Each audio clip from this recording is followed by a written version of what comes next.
साल बाद जब अब्बू मम्मी नहीं रहेंगे और भाइयों की जब सबकी शादी हो जाएगी, बहनें अपने घर चली जाएंगी, तो एक ऐसी चीज है जो मुझे सपोर्ट करेगी। मतलब वो बीटेक आप उस समय कर हाँ, बीटेक में कर रहा था उस वक्त, बीटेक का फर्स्ट सेमेस्टर एग्जाम उधर से एक तरीके से मैं टूट गया था। मुझे लगा कि एक अट्रैक्शन था, मैंने उस चीज को विजुअलाइज करता था। नमस्कार दोस्तों, मैं सपना स्वागत करती हूँ आप सभी का एक बार फिर से अपने channel teacher mom secret universe में। जो लोग मुझे जानते हैं उनको तो नहीं, जो नहीं जानते हैं मैं बताना चाहूंगी कि मैं एक गवर्नमेंट टीचर हूँ। इसके साथ ही साथ मैं एक मोटिवेटर और हीलर हूँ और इसके साथ ही साथ अभी मैं अपनी स्टडी कंटिन्यू कर रही हूँ। फ्रेंड्स, आज मैं आप लोगों से एक ऐसी शख्सियत के बारे में बात करने वाली हूँ, एक ऐसे शख्सियत से मिलवाने वाली हूँ जिन्होंने बहुत सारे मुश्किलों के बावजूद, शारीरिक, सामाजिक और बहुत सारे हस्तक्षेपों के बावजूद उन्होंने अपने जीवन में एक ऐसा मुकाम हासिल किया कि जो एक सामान्य इंसान नहीं कर सकता है। कहने का मतलब कि हमारे पास सारी सुविधा होते हुए भी हम केवल ये रोना रोते हैं कि हम कर नहीं पा रहे हैं, लेकिन जिसको करना है वो अभाव में भी अपने आप को साबित कर ही लेता है। Think big, trust yourself and make it happen. तो ये बात कहीं ना कहीं उन्होंने ये साबित किया है और उन्होंने कहीं ना कहीं उन्होंने अपनी लाइफ में लॉ ऑफ अट्रैक्शन को बखूबी मतलब लागू किया है और इस तरीके से उन्होंने अपने सारे पॉसिबिलिटीज लाइफ में, उनकी जितनी भी पॉसिबिलिटीज है उनको सबको उन्होंने मैनिफेस्ट किया है और इन सारे प्रॉब्लम के बावजूद वो आज भी नई ऊंचाइयों को छू रहे हैं और उसके साथ ही साथ वो हम लोगों के लिए एक प्रेरणादायक इंसान बन रहे हैं। तो फ्रेंड्स, आज मैं आप लोगों से मिलवाना चाहूंगी, ये एक आइडियल टीचर है, गवर्नमेंट टीचर है और इसके साथ ही साथ इन्होंने अपना खुद का एक स्कूल का बिजनेस जो है वो डेवलप किया। सारे हस्तक्षेपों के बावजूद उन्होंने खुद को साबित किया। तो चलिए आइए टाइम जाया न करते हुए उनकी हम मैनिफेस्टेशन की सक्सेस स्टोरी आप लोगों के साथ साझा करेंगे उन्हीं की जुबानी। तो आइए हम मिलवाते हैं आपको। नाम माननीय मोहम्मद याकूब है और आप एक आइडियल गवर्नमेंट टीचर हैं। सर, आप अपने बारे में बताइए, आपका नाम और आप अपने एजुकेशन के बारे में थोड़ा हमारी ऑडियंस को, हमारे व्यूअर को बताइए। थैंक यू आप लोगों को। मेरा नाम मोहम्मद याकूब है और मैं माधो सिंह गांव में रहता हूँ। मैं एक सरकारी गवर्नमेंट टीचर हूँ। सरकारी जॉब में आने से पहले ही मैंने अपना खुद का एक कोचिंग इंस्टीट्यूट डाला था। उसके बाद मैंने फिर धीरे धीरे करते करते मैंने अपना एक खुद का स्कूल चला रहा हूँ, जो आज करीब 26 साल से ज्यादा वक्त से चल रहे हैं हमारे इलाके में। सर, हमने सुना है कि आप पहले शारीरिक रूप से बिल्कुल स्वस्थ थे, सक्षम थे। समय किस समय आपके साथ ये डिसेबिलिटीज आपके साथ हुई, जरा हमको बताइए। असल में मैं उस वक्त बीटेक कर रहा था मैं जी।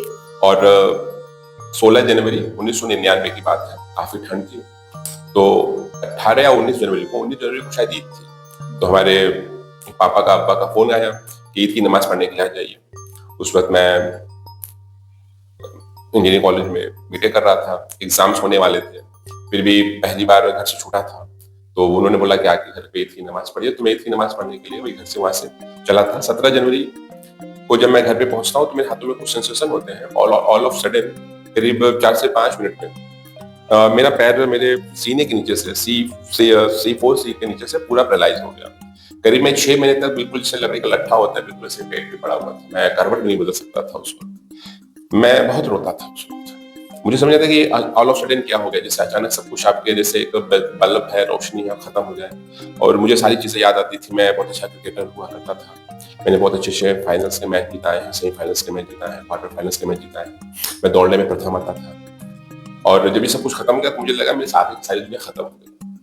फिर धीरे धीरे करते करते मैं जब भी बेड पे रहता था तो मैं कुछ न कुछ आगे के बारे में सोचता था कि नहीं, मुझे ऐसे ही नहीं रहना है। क्योंकि मैंने इतनी ज्यादा किताबें पढ़ी थी और इतनी नॉलेज मैंने इकट्ठा की थी, तो उसी को मैंने अपने आप को मोटिवेट करना शुरू किया। मैं रोता जरूर था, लेकिन मन के अंदर रहता था नहीं, मुझे कुछ आगे करना है। मैं एक विजुलाइज करता था, नहीं मुझे ये करना है। अब इस हालत में मैं क्या कर सकता था मुझे नहीं पता था। तो मैंने सोचा कि मैं पहले अपनी पढ़ाई कंटिन्यू करूँ। तो उसके लिए मैंने पापा से कहा, तो पापा ने अगले साल की फीस भी जमा करा दी। बट मेरे शरीर में, मेरे बदन में उतनी ताकत नहीं थी कि मैं खुद को अपने आप को कहीं से नहीं ले जा सकता था। अब एक बेड पे 6 महीने तक आदमी रहे, हल्का हल्का जब मूवमेंट आया मेरे अंदर, तो उसके बाद मैंने कहीं से सुना कि सीएमसी बेलूर में शायद इसका इलाज हो सकता है। उसके पहले पीजीआई लखनऊ में और बनारस के तमाम जितने अच्छे डॉक्टर्स थे, न्यूरोलॉजिस्ट वगैरह थे, उनसे इलाज वगैरह कराया, लेकिन कोई इसमें लाभ नहीं मिला। उस समय के साथ थोड़ा बहुत इंप्रूवमेंट हुआ, वही हुआ। और चलने में बिल्कुल मुझे जो शुरू से जानते हैं उनको ये पता हुआ कि चलने में मुझे बहुत ज्यादा दिक्कत होती थी। और ये जब मालूम हुआ कि मुझे ट्रांसमिस माइलाइटिस हुआ है। ट्रांसमिस माइलाइटिस एक अपने आप में एक बहुत ही लाइलाज बीमारी है।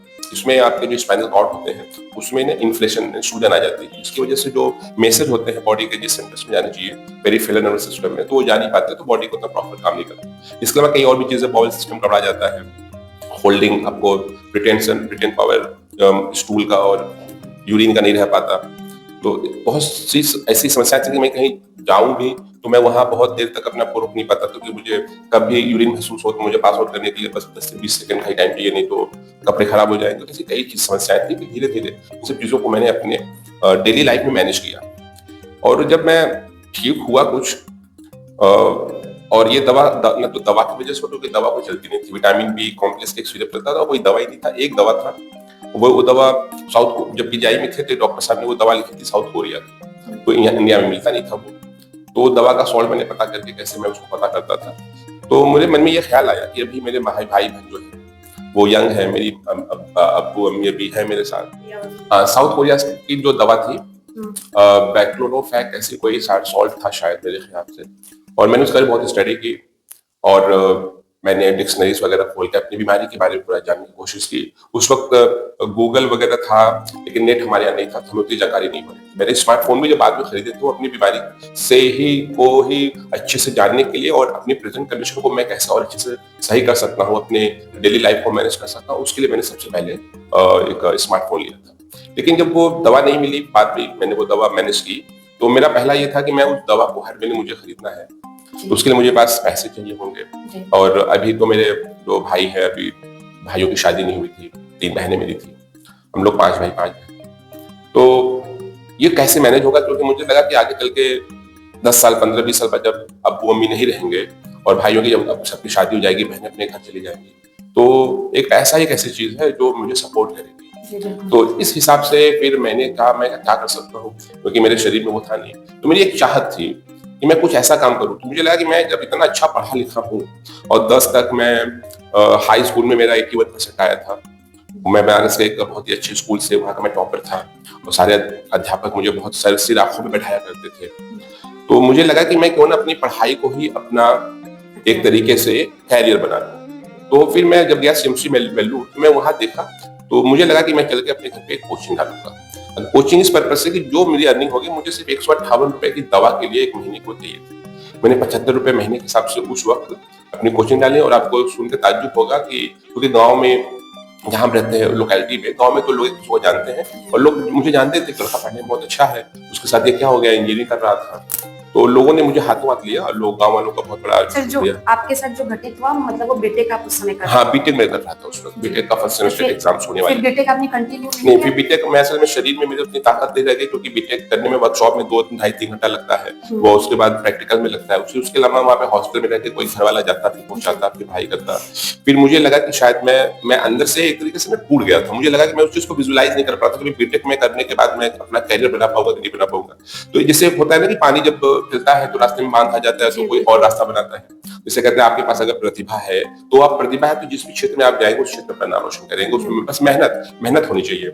और एक जैसे कहते हैं ना कि अट्रैक्शन था मुझे, मतलब कि मेरे अपनी मेहनत पे एक अट्रैक्शन था, मैंने उस चीज को विजुलाइज करता था मैं जो क्या कर रहा था। मुझे लगा कि मैं स्कूल खोलूंगा, तो स्कूल खोलने का दिमाग में बात मेरे आल ऑफ सडन नहीं है। इमेज एक बनाते थे, उसको मैं सोचता था कि मैं एक स्कूल खोलूंगा, और उसमें क्योंकि ये काम मैं था, मैं अपने घर पे मेरे कमरे में एक शीशा था, मेरी ये उंगलियां नहीं काम करती, आज भी देख रही होगी। फिर भी मैंने सोचा कि तब मैंने मुझे नहीं याद है कि अब तो सब लोग व्हाइट बोर्ड पे ही लिखते हैं, मैं उस जमाने में व्हाइट बोर्ड सनमाइका मंगा के उसको बनवा के, और या फिर एक ग्लास आता था प्लास्टिक का, फाइबर का, वो लगा कि मैं उसमें स्केच पेन से लिखता था।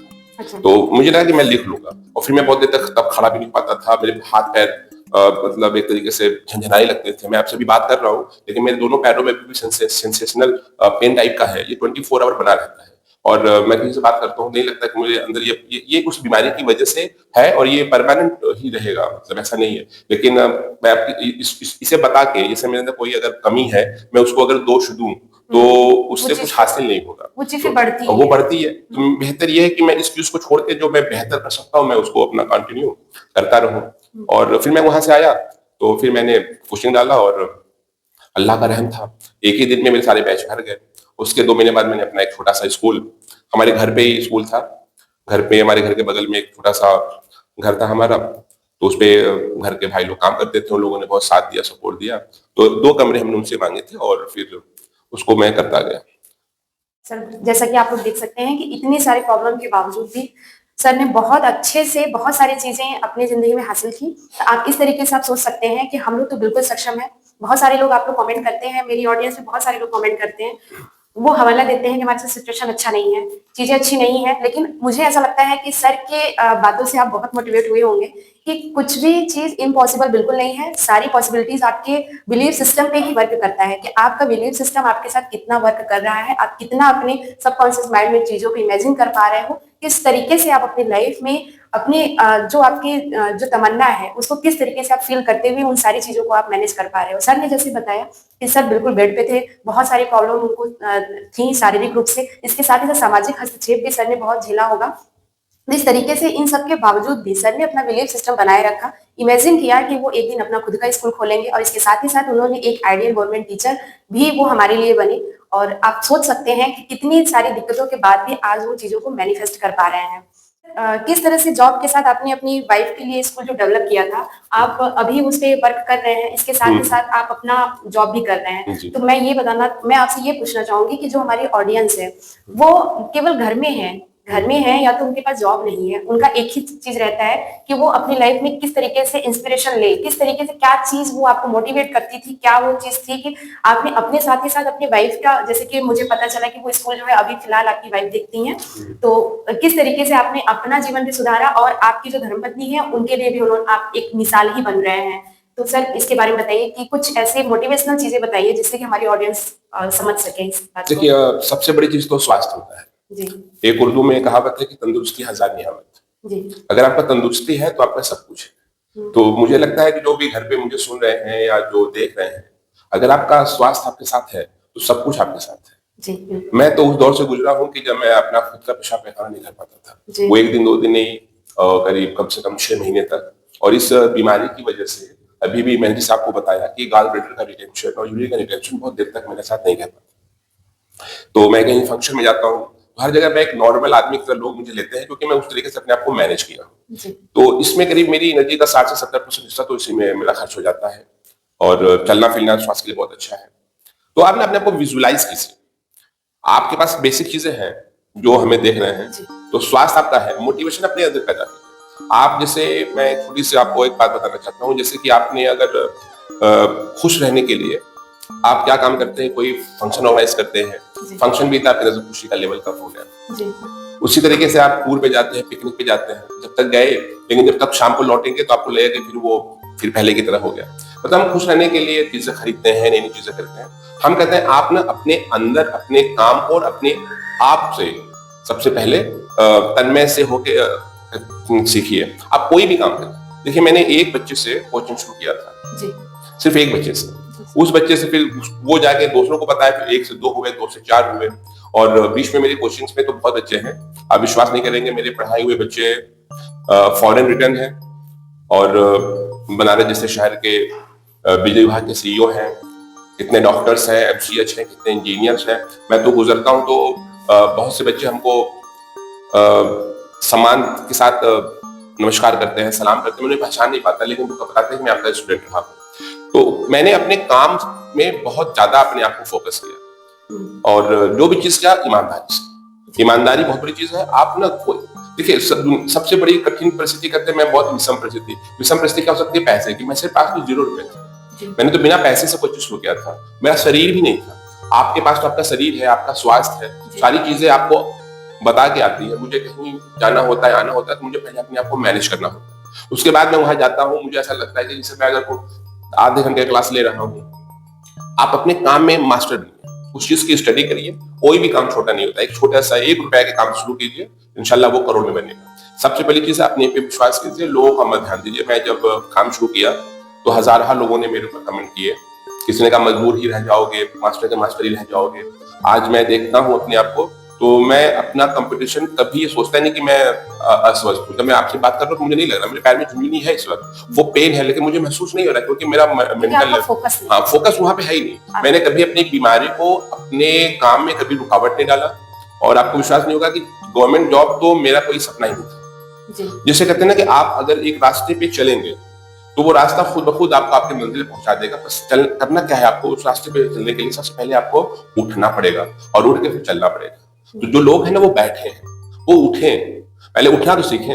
हम कहते हैं कि कोई मंजिल पाने के लिए सबसे पहले तो दौड़ना पड़ता है, दौड़ने से पहले हमें क्या होता है, चलना पड़ता है, चलने से पहले हमें उस जगह से उठना पड़ता है। तो अब जगह बैठे मत रहिए। मुझे ताज्जुब होता है, लोग कहते हैं कि मेरा ये कमजोर है, मेरा वो कमजोर है। आप क्या करना चाहते हैं पहले उस चीज को देखिए, उस चीज को विजुलाइज कीजिए, अपने अंदर एक अट्रैक्शन की भावना लाइए। लॉ ऑफ अट्रैक्शन एक ऐसा चीज है कि जब आप किसी चीज से मोहब्बत करना शुरू करेंगे, शाहरुख खान ने किसी फिल्म में कहा था कि अगर आप किसी चीज को चाहते हैं तो अगर आप किसी चीज को शिद्दत से चाहते हैं तो सारी कायनात साजिश करती है आपको उससे मिलाने के लिए। तो बस समझ लीजिए कि मैं करता क्या, बाकी सारी कायनात, सारे लोग मुझसे जुड़ते गए, प्रॉबिल भैया जुड़ते गए और लोग भी जुड़ते गए। समझ लीजिए कि मुझे तो लग रहा है कि ये जर्नी मेरी एक बहुत ही स्मूथली जर्नी है, मुझे कभी कोई मेहनत करने की जरूरत ही नहीं। जब आप मेहनत बहुत ज्यादा कर लेंगे ना और आपकी जिंदगी में वो शामिल हो जाएगा ना, तो रूटीन का हिस्सा हो जाएगा, जैसे खेल खेल होता है। तो जिस दिन मैं नहीं पढ़ाता, मैं जिस दिन मैं बात नहीं करता लोगों से या जिस दिन से अच्छी बात, उस दिन मुझे डिप्रेशन लगता है कि लगता है आज का दिन बेकार चला गया। मैं संडे को ही बच्चों को बुला के पढ़ा देता हूँ।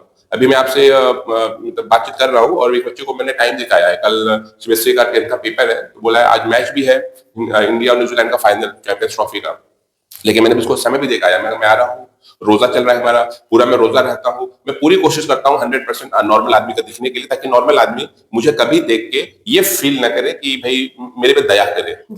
ये चीज तो शरीर में अगर आपके पास स्वास्थ्य है, आप कुछ भी कर सकते हैं। सबसे बड़ी चीज ये है, आपके पास हेल्थ है, और हेल्थ नहीं है तो देखिए मैंने बिना हेल्थ के यहाँ तक अचीव किया है। और गवर्नमेंट जॉब, फिर आपको बीटेक करना था, मैं बीटेक मेरा बंद हो गया, ग्रेजुएशन नहीं था। तो मैं जब बच्चों को पढ़ाता था तो बच्चे एक लड़का मिला, तो बोला कि मुझे भैया कल पूछ रहे थे कि सर तुम्हारे कहाँ तक पढ़े हैं, पढ़ाते तो बहुत अच्छा है। तो मेरे मन में कहीं ग्लानि हुई, शर्मिंदगी हुई, तो मैंने कहा नहीं अब मैं ग्रेजुएशन करूंगा। तो मैंने ग्रेजुएशन किया, उसके बाद बीटीसी की वैकेंसी आई, ग्रेजुएशन मैंने किया ही, उसके बाद ये वैकेंसी आई 2004 से आ ही नहीं थी। तो मैंने किया, तो एक तरीके से कायनात ने फिर वो रच दिया और फिर उसमें मेरा सिलेक्शन हो गया। उसके बाद फिर मैं बीटीसी करने लगा और सारी चीजें हो गई। दूसरा सवाल आपका था कि मैं कैसे अपने जॉब को और अपने काम को के प्रति ईमानदारी करता हूँ। तो ये मान के चलिए कि मेरा सरकारी स्कूल का जॉब ही मेरे लिए सब कुछ है। वहाँ के बच्चे जो जिस घर से आते हैं और मजदूर तबके के बच्चे होते हैं, मैं चाहता हूँ कि उनके मन में मेरे प्रति हो। मैं जिस क्लास में चला जाता हूँ क्लास के बच्चे मुझे पकड़ लेते हैं, कहते हैं कि सर आप इसी क्लास में पढ़ाइए, दिन में पढ़ाइए। हमारे यहाँ के जो प्रिंसिपल साहब है वो भी सब देख के बड़े खुश होते हैं और बड़ा अच्छा लगता है। मैं सरकारी स्कूल का जो समय है और अपने स्कूल का समय में कुछ फासला रख दिया है, ताकि मैं कुछ अपने स्कूल में समय दे जाऊँ। सरकारी स्कूल के साथ ईमानदारी करता हूँ, तो आधे घंटे का ये फासला जो है, और सुबह शाम को मैं पूरा बैठ के इनको सारी चीजें विस्तार से समझाता हूँ, इनसे बात करता हूँ। जब से ये मेरी जिंदगी में आई, समझ लीजिए 1 से 11। अब स्कूल का सारा जो भी काम काज है, एकेडमिक का काम हो, चाहे आर्थिक काम हो या कोई भी चीज हो, इनसे राय लेके जो भी मैं काम करता हूँ, पहले तो अकेला था, तो अब मुझे एक साथी मिल गया है। सपोर्ट सिस्टम बहुत अच्छा होना चाहिए आपका। तो ये अल्लाह की, हाँ, मेरी वाइफ के आने के बाद सपोर्ट सिस्टम मुझे बहुत अच्छे से मिला, क्योंकि मैं पहले अकेला था, कोई भी डिसीजन लूं तो उसमें शामिल था। और ऐसा नहीं है कि वो जो राय दे वो सही हो, वो राय देती है तो वो बोलती है, वो कहती है कि जो भी बेहतर हो आप लोग कीजिए। मैं और लोगों से भी राय लेता हूँ, उसके बाद जो डिसीजन आता है वो बेस्ट होता है। और माशाल्लाह हमारे स्कूल के रिजल्ट काफी अच्छे रहते हैं और हमारे स्कूल का हमारे क्षेत्र में बहुत नाम है। बहुत से स्कूल मेरे स्कूल के बाद आए, लेकिन आज भी हम लोग एक पत्थर की लकीर की तरह वहाँ पे टिके हुए हैं और अच्छी बिल्डिंग है, इंफ्रास्ट्रक्चर है और नई नई चीजें हमेशा ये खुद स्कूल में अप्लाई करती रहती हैं। और भी जो टीचर सदस्य जुड़ते गए वो भी नई नई चीजें बताते रहते हैं, हम लोग उनको राय देते हैं, वो भी हमें राय देते हैं। तो इस तरीके से विचारों के आदान प्रदान से नई नई चीजें और नई नई शिक्षा में क्या क्या बदलाव हो रहा है। स्मार्ट क्लासेस है, हमने तो स्मार्ट क्लास आज से 10-12 साल पहले शुरुआत किया था, तो इस पूरे इलाके में इतना दुक्का स्कूल में था या नहीं था उस वक्त। और भी कई चीजें हैं जो चीज हम लोग आज अप्लाई करते हैं, तो और स्कूल वाले उसको देख के समझ के बाद में उसको अप्लाई करते हैं। और क्लास में अगर आपके पास 20 बच्चे हैं तो आप का ध्यान होना चाहिए कि 20 लड़के पढ़े। तो हम अपने अध्यापकों से कहते हैं कि जो सबसे कमजोर बच्चा है आप उसको फोकस कीजिए, अगर वो सुधर गया तो बाकी सारे बच्चे अपने आप सुधर जाएंगे।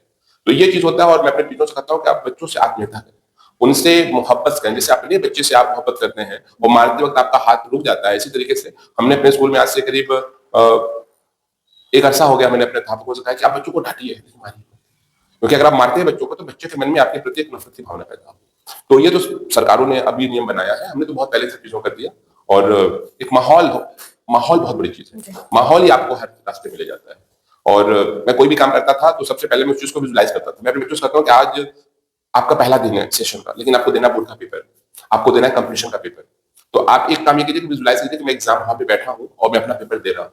तो आप उस चीज को विजुलाइज करेंगे तो आज आप अच्छे से पढ़ाई करेंगे, अपने काम के प्रति निष्ठावान रहेंगे, ईमानदार रहेंगे। जो भी अध्यापक पढ़ाए उसको पढ़ के आइए, जो पढ़ाने वाले हैं उसको थोड़ा सा पढ़ के आइए। अगर ये सब चीज नहीं भी हो रहा है तो जो भी डाउट आपको हो रहा है वो अध्यापकों से पूछिए। बहुत धन्यवाद कि आप हमारे चैनल पे आए और हमारी ऑडियंस को आपने बहुत मोटिवेट किया होगा। और मैं आपका बहुत बहुत आभार देती हूँ कि आप इतना कीमती वक्त, जबकि सर का रोजा चल रहा है, इसके बावजूद भी सर ने मेरे लिए टाइम निकाला कि हाँ हमारे ऑडियंस को थोड़ा सा मोटिवेट किया जाए। तो सर बहुत बहुत धन्यवाद। थैंक यू आप सब लोग का बुलाने के लिए, बहुत बहुत।